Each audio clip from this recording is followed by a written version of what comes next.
ఒక తండ్రి వాళ్ళ మతి స్థిమితం లేని కొడుకుతో ఈ మాట అంటారు. అరే చి, నీది ఒక బతికేనారా? పుట్టగానే నీ అమ్మని చంపుకున్నావు, పెరుగుతూ మమ్మల్ని చంపుతావు, ఈ ముద్దరిద్దామంటారా? ఆ చెయ్యి చూసుకున్నావా, కాళ్ళు చూసుకున్నావా, మమ్మల్ని చంపనికే పుట్టినవరా అని చెప్పేసి అలా మతి స్థిమితం లేని కొడుకు ఇట్లా అంటాడు. నాన్న, నాదేం తప్పులేదు నాన్న, అన్న వాళ్ళే నీ గురించి చి ఒరకు ఇంకా మాట్లాడుతున్నావు. మమ్మల్ని ఎందుకు రా నువ్వు అసలు బాయిలో దుంకాల్సిన అవసరం ఏమొచ్చింది? మేము చంపినామని పేరు రానికా?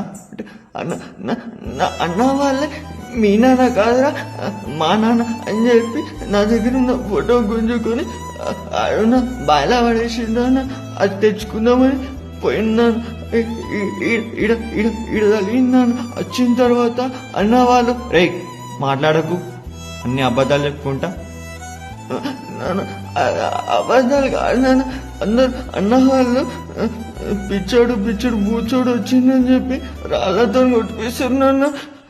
అలా అమ్మ వాళ్ళు అలా పిల్లలకి అన్నం తినిపిస్తే పెట్టమని పోతే అల్లమ్మ నాకు కట్టదు ఇలా కొట్టిందాను.